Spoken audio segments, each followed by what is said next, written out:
So this was a sketch. And so for all of these, I mean, if you want to, okay, so you have a couple of options with these. If you have, this is number 63, and I believe the original was this, right? And, I mean, you could just do an XY table, plug in this, plug in that. Or you could see that if I multiply both sides by a quarter, what I have is a quarter, right? Is I have this. And what that tells me is I have the y equals x squared, the parabola, right? But smashed flatter, right? It's going to look something like this. So, right, that's going to be the flattened out. Because if you think about even like what's kind of nice to think about is lines, right? A slope of 1 over 4 would be a fractional, right? We flatten things out. What do we have? So, I mean, so like I could think about that as, if I think about the way this one works, I go over 1, I go up 1, right? And if I go over 1 over 2, I go up 4. But this would be 1/4 of that growth, right? So if I went over 2, instead of going up 4, I would go up 1/4 of 4, I would go up 1, okay? And if I went, I'm going to go over, oh, I'm not going to do 3, I'll go over 4, because that's going to be a more convenient number. So this would be 2, right?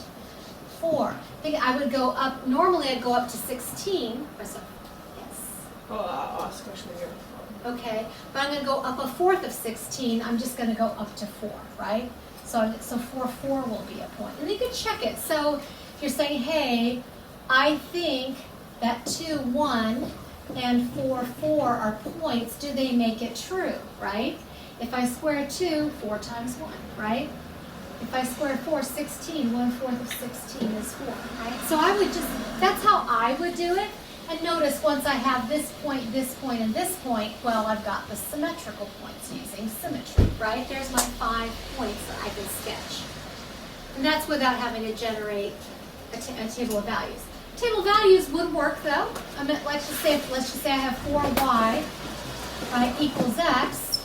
Then I could say, well, you know, if x is 0, y is 0, right? X squared rather. If x is, I don't know that I want to pick, well, I could do if x is 1, okay.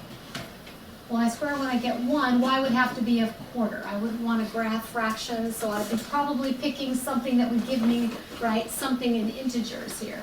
So something, so that's why if you notice, if you pick 2, I get a 4, there's a 1, and so on. So you could do table of values.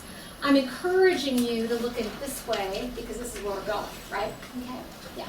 I was just wondering, so on your solutions, like for these problems, you had them worked on a page with, it was like pre-printed little black graphs. I was just wondering, is there like a template or something? Yeah, I forgot to post. I meant to post it up for you. If somebody emailed me, I would have done it. I have it. Just like a I'm blank having to migrate everything I template. had on PBWorks over to Google Docs for every single class that I teach. And so, if somebody sends me a little reminder, then I'll. Yeah, because I have like solutions over there now, but I haven't gone through all my folders to find everything. I'm not copying. Well, I didn't have any problem finding Yeah. solutions, just the It is, I template. do. I've got a template that's got 6 of those. You do? Okay, yeah, that would be You can just print those off. super cool. Yeah, they're kind of not, yeah, that's obviously what I used. Yeah, they have a little template you can print off that has 6 of them. So, I'd be happy to do that for you. Okay? So that's an example of 63. We're doing lots more with this to come, but, you know, like I said, this is just to kind of get you guys oriented. However, you can do tables of values. If that's the way you want to do it. It's just nice to, if you do it this way, is I'm thinking I've got this and that's what I'm flattening the slope, right, to be 1/4 of what it would normally be. So it gives you an expectation of what to expect. Number 96.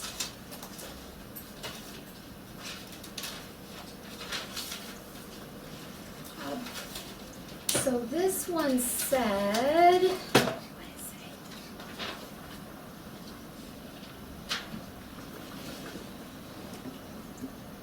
Center is 1, 5, and it passes through -4, 6, right? if the center, 1, 5? Negative 1, 5. Negative 1, 5, thank you, passes through what? Negative 4, negative 6. Okay, well, any point from the center to the outside of the circle is going to give you the radius, right? So the first thing I'm going to do is look for my distance, okay? So this is going to be a point on my circle. So I'm just going to think in terms of distance. That is the Pythagorean theorem, right? Okay, if I have any circle, right, from the center to any point, I've got a Pythagorean theorem thing going on. My change, this is my change in my vertical distance, that's my change in my horizontal distance. So I could think, well, the difference between these two is 11. I can do all absolute value here. I don't care about negatives because I'm squaring. It's absolute value, right? The distance between these 2 points is 3, so it's the square root of 11 squared plus 3 squared. So 121 plus 9 should be the square root of 130, right? Okay, so that's the radius, which means the radius squared is going to be 130. 130. Yeah, don't bother to simplify that, even if you could, but you can't. Okay, so Can? 130 times 10. Yeah.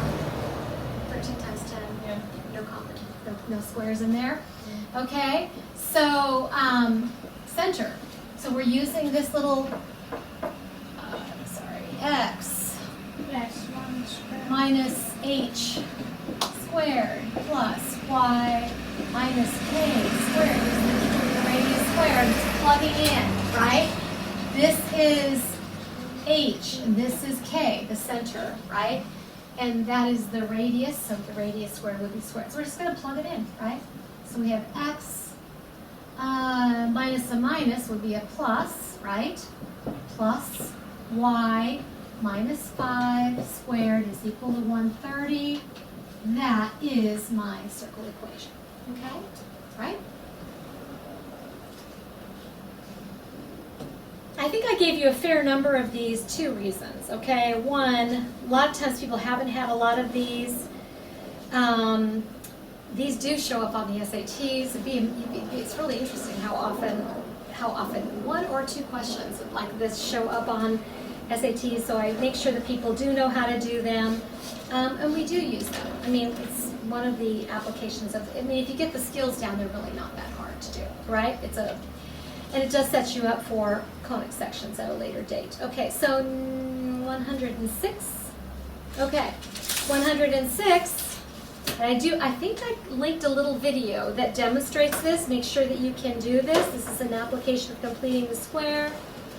That if I'm asked to show that the equation represents a circle and find the center and the radius of the.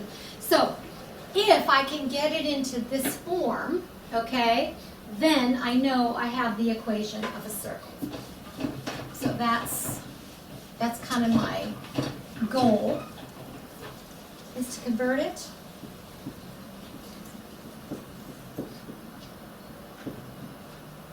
Hey, Onyx, would you let me know if the sound is working?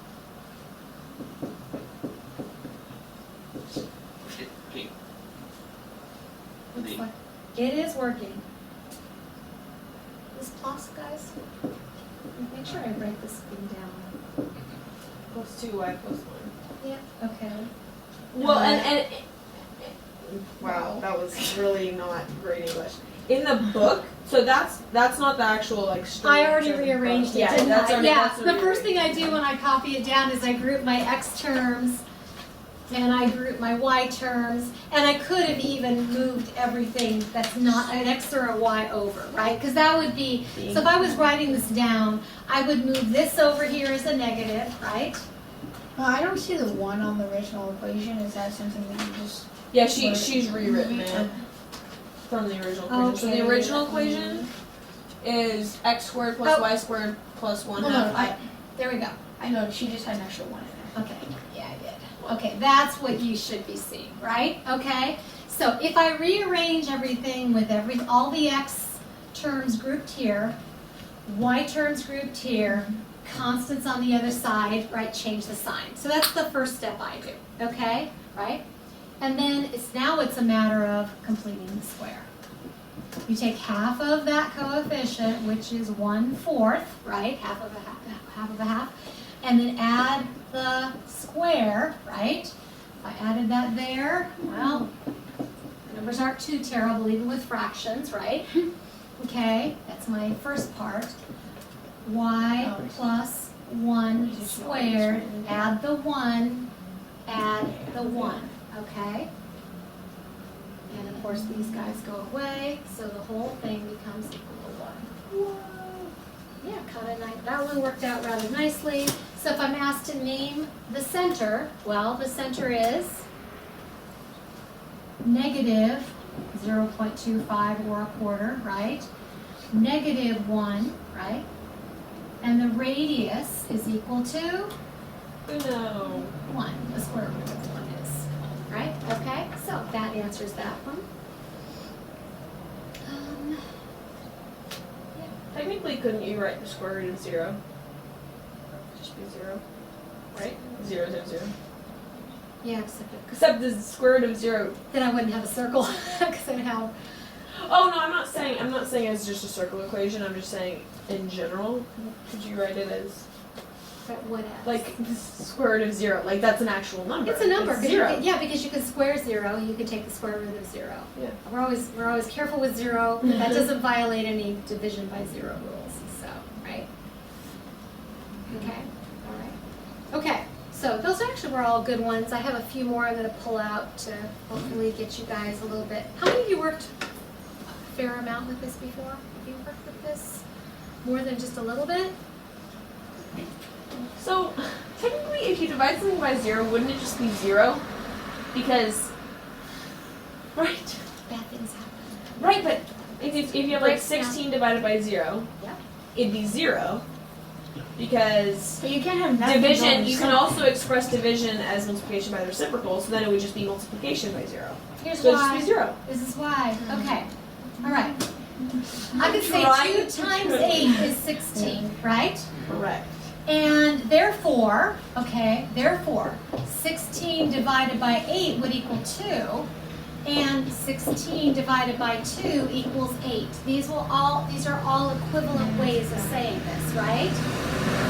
But if 16 divided by 0 was equal to 0, notice what am I saying? I'm saying that 0 times 0 would equal 16. This is why we can't divide by 0.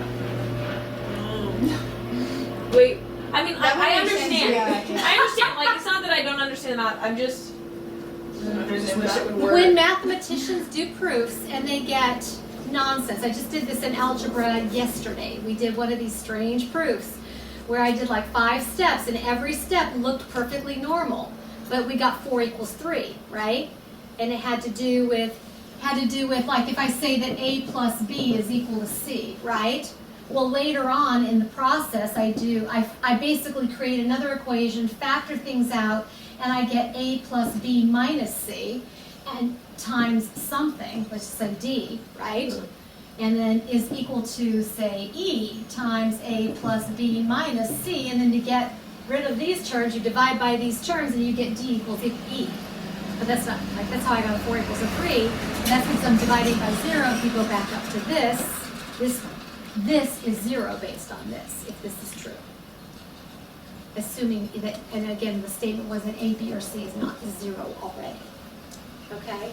But that's how you get nonsense. So, it's interesting because I know I've read some stories about some of these mathematicians who worked, years on certain proofs.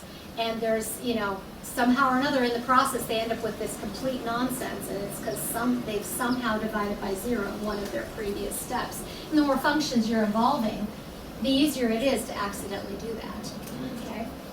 So they'll have to go back and look for it. But that's what I just showed you is the reason why in math, obviously, something has to be true all the time for it to be true, because we get nonsense by doing that reverse. My logic, I was thinking, instead of having 16 divided by 0 and then multiply that by the reciprocal, I'm like, oh, then it'd just be times 0, so then it's equal to 0. I was thinking 16 divided by 0, but it would only work if it was 0 divided by 16, because then Yeah, the and reciprocal would equal 0. That's fine, we can divide 0 by any number because It's any- 0. 0 out of anything will be 0, so that doesn't violate, but yeah. Yeah, it's funny, it's like it's simple but incredibly profound, right? It's why we keep running into it, Yes. yeah. And you will It's a keep great running way to into it. describe me. Even in trigonometry, like we'll have situations where we've got a function divided by a function, but if you happen to know that that function is 0, you're gonna get nonsense, and you're gonna have to pay attention to that. Like, for example, let's see, a good example would be like if the sine of, let's just say 2 pi, if you're in radian mode, well, that value of that number is going to equal 0. You won't be able to divide by that number. So if you have division involved with that, then make sure, I'm pretty sure that's right. Yeah, sine of 2 pi, if you're in radian mode. Or another way to do it, if you're in degree mode, the sine of 360 degrees, if it's in degree mode, is going to equal 0, okay? So, the cosine of pi will equal 0. There's certain numbers that we know are going to equal 0, that's why we're going to have asymptotes in certain types of functions. And you just have to, you will know, these will be your trig math facts that you'll know as well as your multiplication math facts, when you start working with these. Okay? So yeah, it happens with logarithmic functions and exponential functions. We have certain things where, actually exponential functions you can't get zeros. So we'll have more like domain limitations with those. Okay, all right, so moving along here. Are you doing okay with this stuff? Yep, so I have a few others to throw on here. Anybody, homework questions? Any others? You had good ones, so that covered a lot of territory. I had one. Number Sure. 85. Number 85, Page. I don't know which. in the same area. 94 probably. 85? No. Was it one of the graphing ones? Yeah. It was probably, I was gonna say I don't have a key on that one. Yeah, it was one of the things we were supposed to Oh, yeah. Complete the graph using the given, oh wait, I did do that one. Yeah, you had a solution for it. Oh, really all we're saying there is, okay, so, right, if it looks something like that, I think it's something like that, right? What we're saying is, first of all, so for every, like this is a plus plus, you would reflect over, right? It's a reflection, okay? But it's gonna be a flip, because if you notice, it's right, I would have to do something like that. So in other words, let's just say it looks like this is 5, let's just say it looks like this is 5 comma 2. This over here would have to be negative 5 comma negative 2 right here. You know what I'm saying? So if it's symmetric to the origin, plus plus over here would be negative negative over here. We reverse the signs. Make sense? Okay, so that's the graphical definition of symmetry, of symmetry to the origin. This is, in other words, that if I put in a positive xy, if I put in negative x and negative y into the function, I get the negative of the function. Does that make sense? And we're going to work with this a lot more. This is, again, kind of like the graphing. It's just a taste of what we're going to do a lot more. This is going to come up in every single function family we work with. Okay?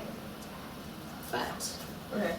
I guess maybe I just wasn't looking at what they were asking me to do properly. They were just asking you to graph using symmetry. Yeah. Yeah, I so don't know that's why. kind of what I did is I kind of found a couple little points. Like what looked to me like I kind of estimated a couple. You could estimate a couple points and plot them. Right? If you got that's x, y, that'll be the negative x, negative y.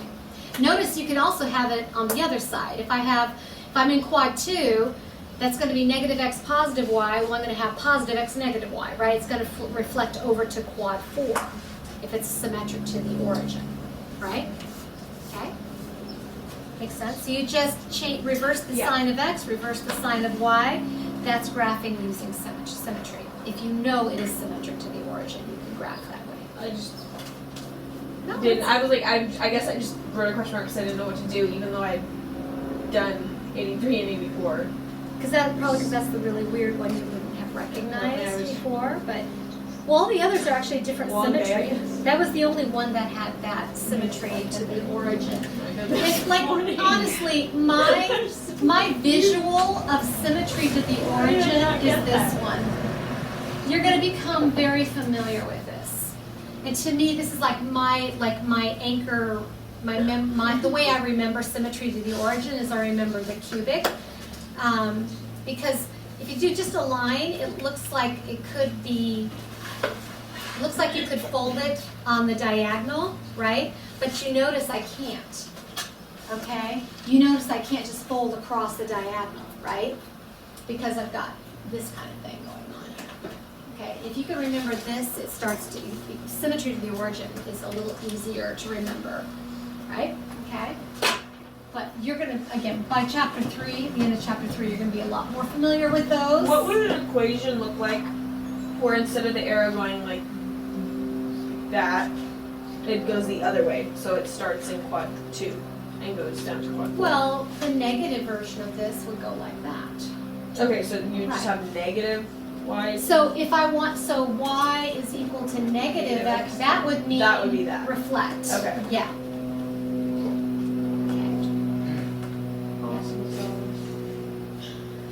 Do you mind going on from 109 and just kind of explaining Sure. different parts of that? That's the one about the rapid circle.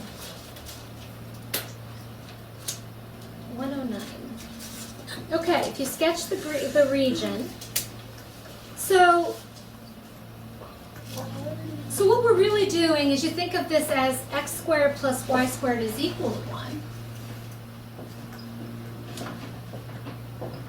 And that is actually the unit circle, right? So if you think about that, that would be, let's just say that's 1, that's negative 1, so on. I should probably have sketched my circle first. Oh, not too bad. Okay? So if you say, hey, that's my circle, what we're saying is, because we're looking at, is it less than or equal to? If I'm not mistaken. Oh, yeah, Is that what it says? So the equal to would mean make your circle a solid line. If it didn't, the circle itself would be dotted, right? Okay, it's kind of the same, linear. So if I did that, but if you have that, then you're going to fill it in, right? And then it says equal to or less than. So it's going to be the whole circle filled in, right? You can think of every circle as you go in, right? Every circle that's less than 1 will also be included. Okay. So it's going to be filling in that circle. Okay? And if you really want to check, Desmos is a great tool. You could plug that whole thing into Desmos and it will graph the same thing. You can see Hannah's Are we? answer here. I should probably know this by now. Are we allowed to have graphing calculators on the SAT? Yes. Oh, take it back. There's a no calculator Well, I know there's portion. 2 sections, but for the On the calculator section, calculator, we're you're allowed to allowed have. to use a graphing graphing. calculator as long as it's not internet enabled, no Okay. Wi-Fi. I really need to find my. So that's why these are usually recommended because they don't have any Wi-Fi capability. That's why they won't let you use your phone calculators. So so if you look at, this is my Desmos example here. So if I want to say here, x squared plus y squared,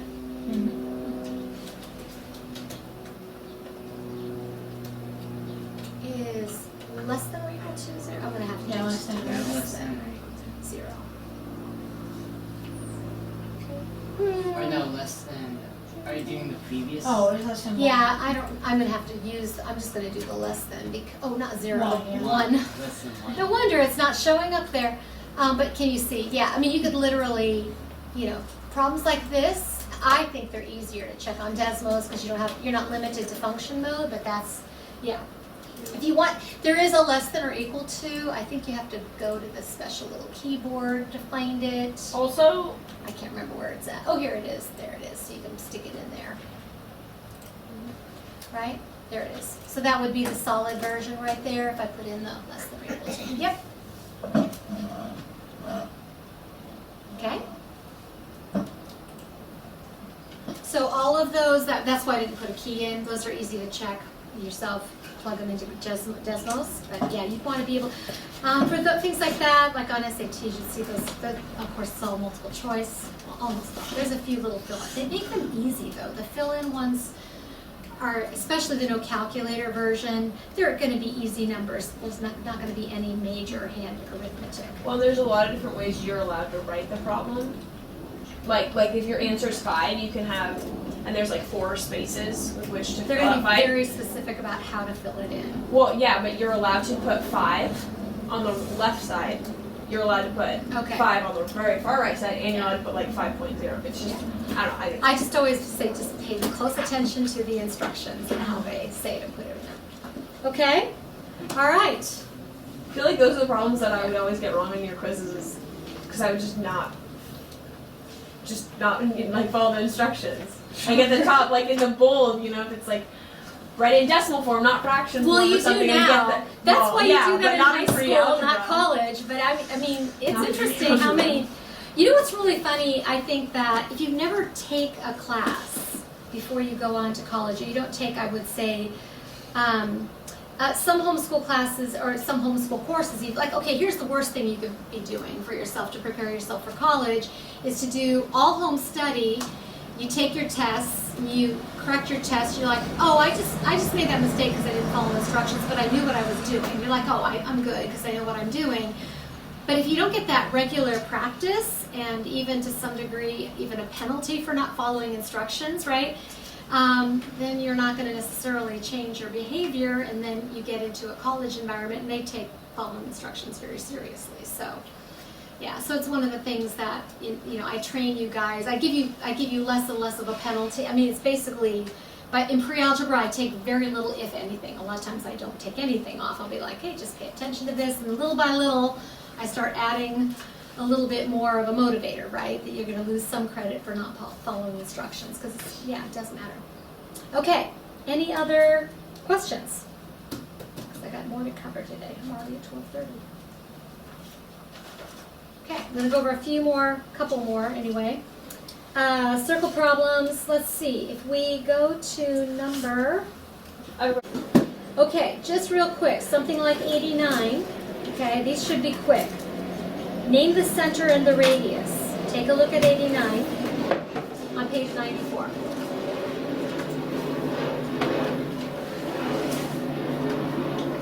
Make sure you can do this. Michael. 3, 0. So the radius Oh, would the be... radius, I'm sorry. Sorry, no, that's Radius right. is 3, 4 0 and is the center is center. 3, 0 is the center. Positive 3, 0. If you don't see something in the parentheses, then you know it's 0. The radius is 4, right? Don't forget to take the square root. Speaking of following instructions. Yeah, that's all right. And then, what would 88 be? 0, 0. So the center would be, -1. huh? Pardon? -1, -1. 88? Yeah. Nope. What? 88. So the center would be the origin. If I have that x squared, this here will always be the set because this is the equivalent of zeros in for h and k. You got that? So if I have x plus 0 squared plus, that should be a minus, right? Y minus 0 squared, right? So here's what I have. And this is number 88, right? Okay? That's the same as that, right? If it's 0, 0, the origin, we're not going to even see these parentheses. So centered on the origin, what would the radius be? 0. Oh. The square root of 5. I have people pick that up like it's just a 5, right? So 0, 0, or the origin would be the center. The radius would be the square root of 5. And don't put plus or minus. I see that, and I can't have a negative radius. So it's just the square root of 5, right? I mean, points to you for remembering when you take a square root, you got a positive and a negative, but we have a context. Is there okay? any, this is gonna sound dumb.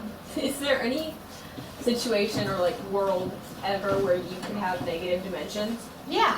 Like, Believe it or not, in polar negative graphing, we can have radius? a negative radius because it means we're going to reflect across an origin. So that will be a little weird, but yeah.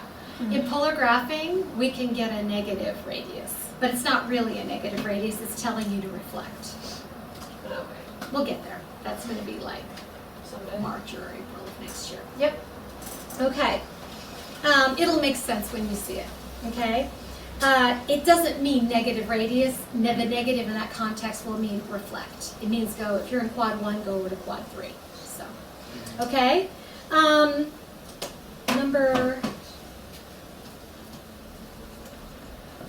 Okay, I think we've covered that. Number 98. Okay, if you're given endpoints of a diagonal, we did one like that last class. I'm going to move on to 100. Okay, number 100. Circle lies in the first quadrant, tangent to both the x and the y axis with a radius of 5. So we're coming up with a circle equation for this. So, if it lies in the first quadrant and it's tangent to both the x and y axes and the radius is 5,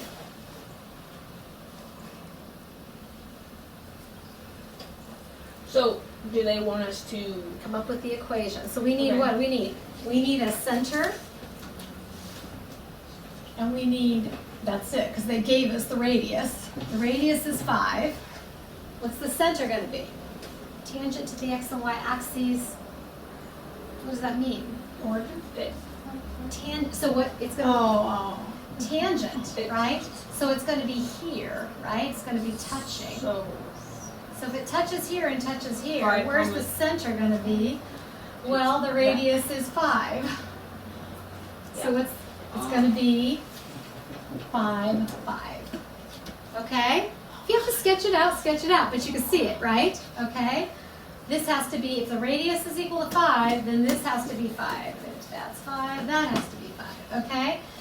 So the equation would be, keep wanting to write y first, because that's x minus 5 Minus squared Yes. plus y minus 5 squared equals 25. and then square the radius. Don't forget to square the radius. Okay? All right? How come the radius has to be squared in order for the equation to work? Really? It's the Pythagorean theorem. Oh, that's A right. squared plus Oh B my squared. goodness, of course. Because I was doing the problem, I'm like, why do we have to square the radius? Like, why can't we just write it? It's the Pythagorean theorem. And that's actually why, if I want to say the radius is going to equal, the radius is going to equal the square root Yeah. of all of this under the root, right? Okay. I would have gotten there eventually. that's the hope, Rebecca. Oh, that's all right. Have faith. Okay, let's see, what's another one I have on here? Is it just making sure all these ideas are sinking in? I have 104 on here. I think we worked 104. I think I did. That's again, and there's a video lesson, I'm pretty sure, Mark, it's just a short little video lesson that goes through how to complete the square. So it's just group your x terms together, leave a blank. Group your y terms together, leave a blank, and move everything else over to the other side, right? Okay? All right. 110. That's just like 109, which we just did. Okay, so what's that going to look like, Michael? 110.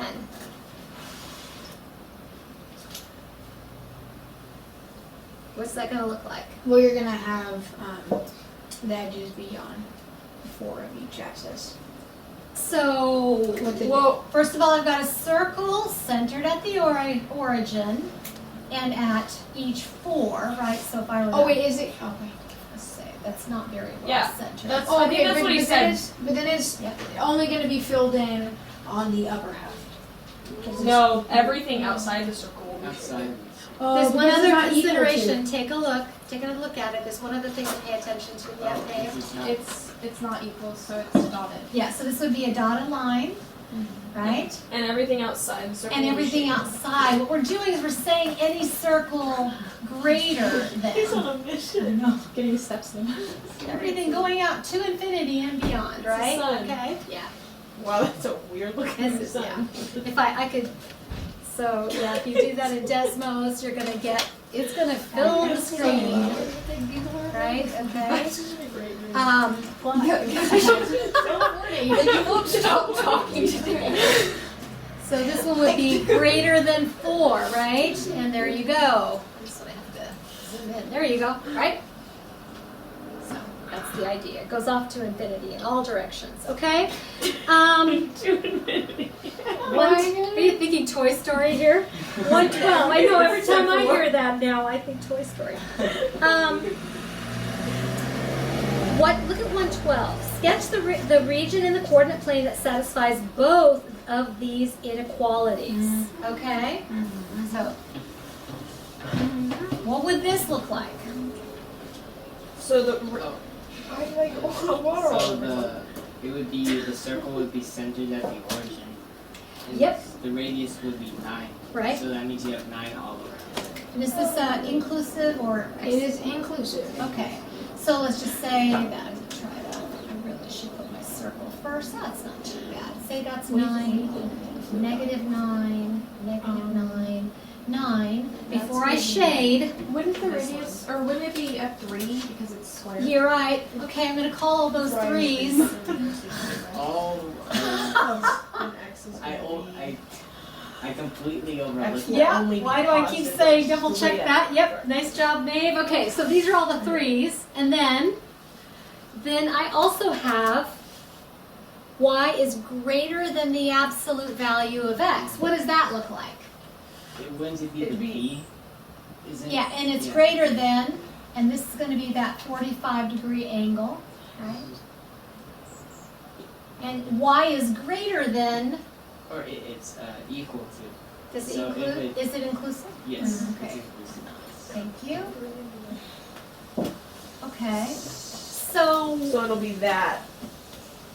So Slice it would right be. it has to, So it's- oh, it's only this part Yeah. here. Yeah. Yeah, it's this part here.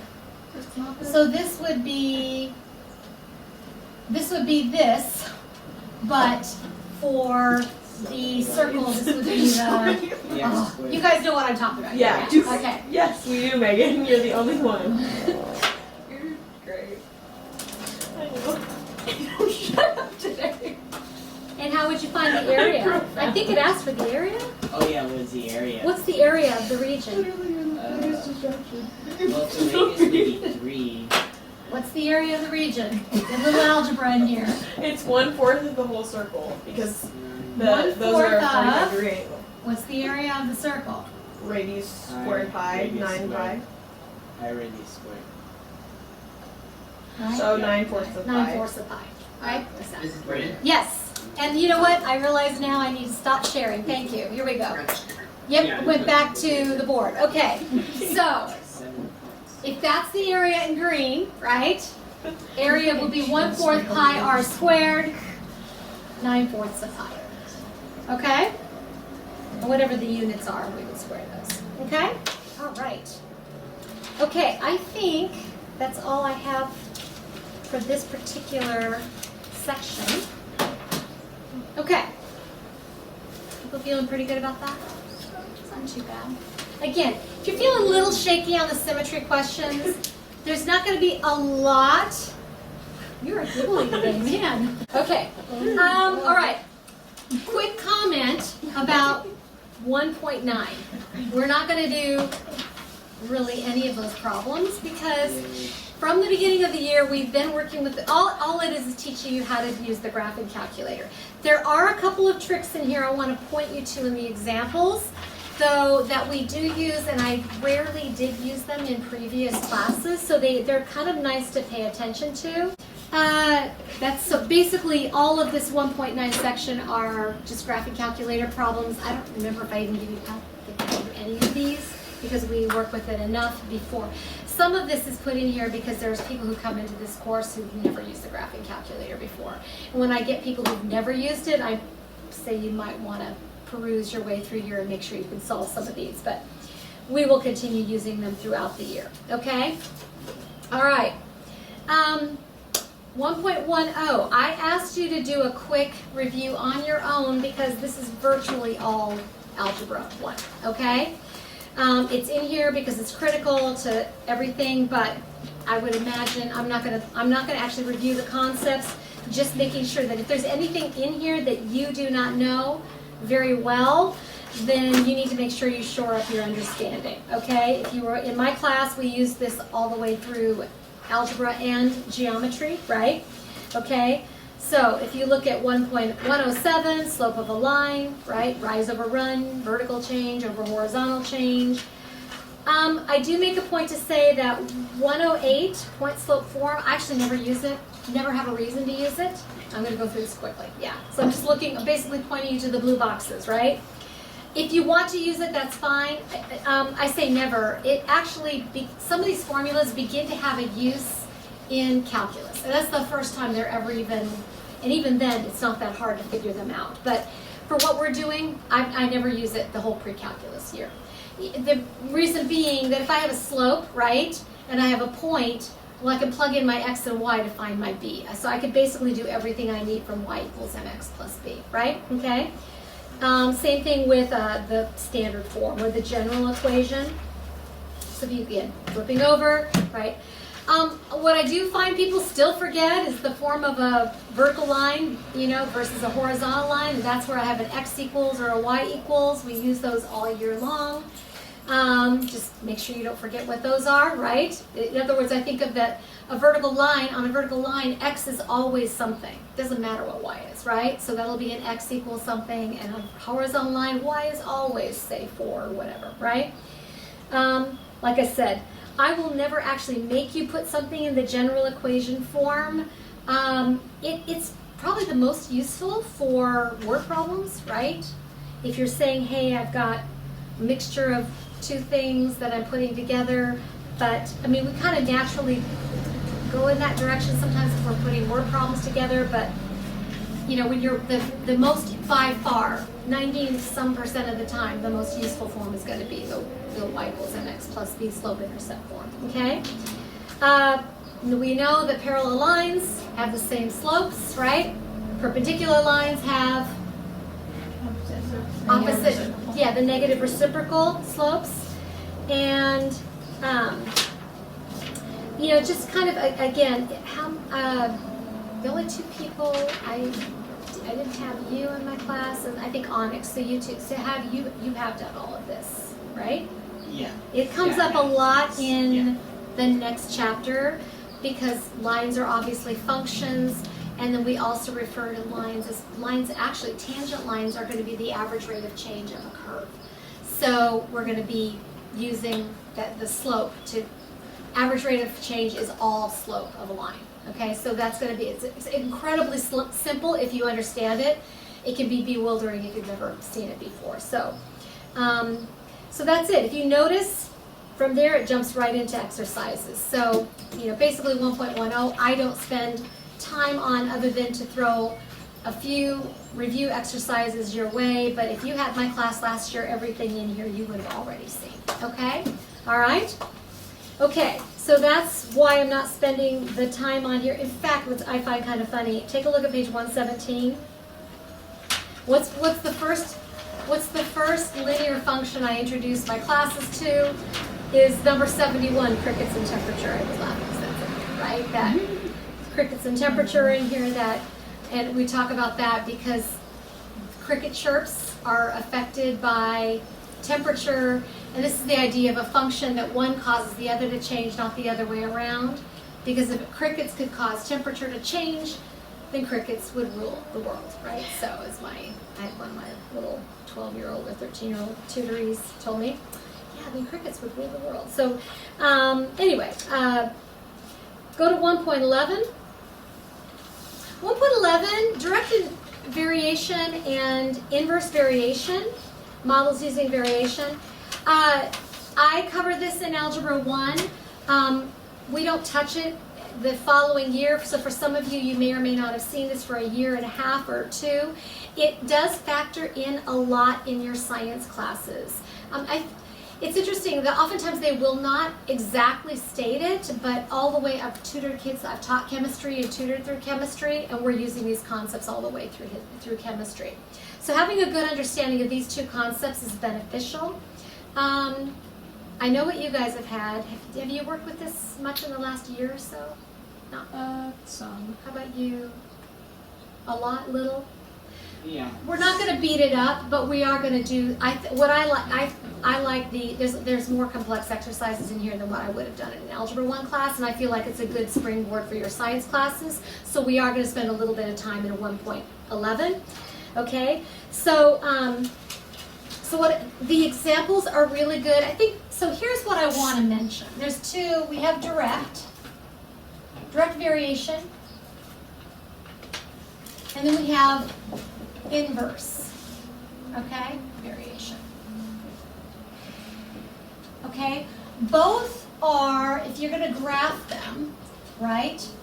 Direct variation would be, K is always what they call the constant of proportionality, right? Okay, this is what's always going to stay the same. Notice all K is M, right?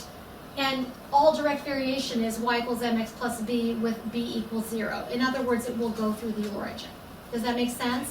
So any line that goes through the origin is going to be direct variation, if you can think about that. Once it shifts, it's no longer direct variation. I've got to add or subtract something, then it's not direct variation. It's incredibly simple, actually.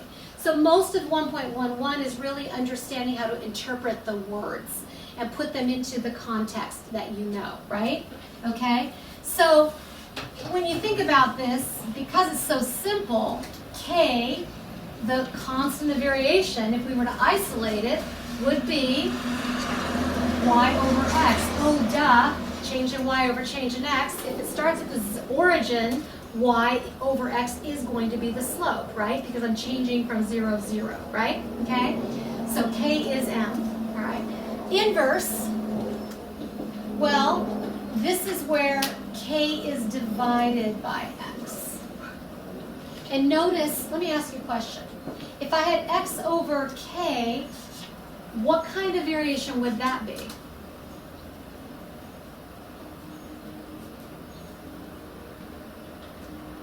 Well, this is just,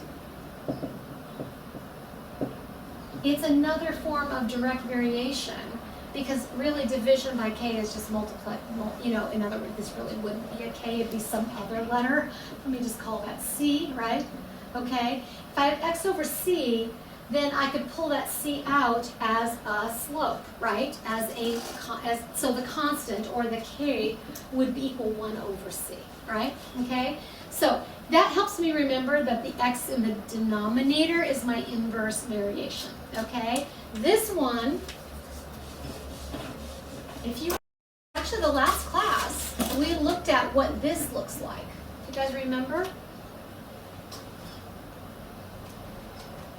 Well, it's going to look like this.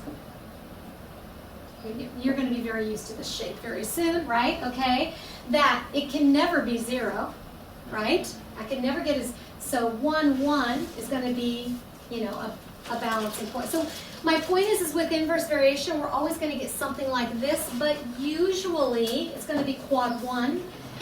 More often than not, we're going to have domain restrictions. That'll say, hey, I can only, if it's a real world situation, I might only have positive values. So you're going to get graphs that are going to look something like this. Okay? Everybody good on that? Okay, so inverse variation graphs are going to look something like that. Okay? So in this case, what would K equal? Always. XY. X times Y. Right?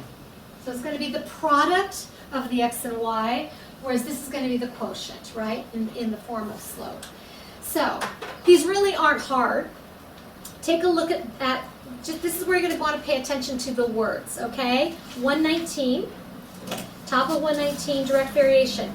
We say that y varies directly as x, or we could say y is directly proportional to x, right? Or we could say y is proportional to x. Any of those are going to mean this, right? Y is directly proportional to x, y is proportional to x, okay? Meaning, notice what would happen. If x goes up, well, y is going to go up, right? They're going to go up together, right? If x goes down, y is going to go down. So we would say they're proportional. That's going to be the proportionality constant, okay? And then if you look at, turn the page to 120, if quantities x and y are related by this equation on the other side, we would say it's inversely proportional, right? Or it varies inversely. So if you hear the word direct, we're going over here. If you hear the word inverse, we're over here, right? Okay, not hard. And then k is still called the constant of proportionality, regardless of which one you're using, okay? Now, you can have what's called joint variation. Take a look at the next page, next blue box, okay? So we could say, if quantities x, y, and z are related by this equation, we'd say that z varies jointly as x and y, or z is jointly proportional to x and y, okay? So we're going to do some exercises.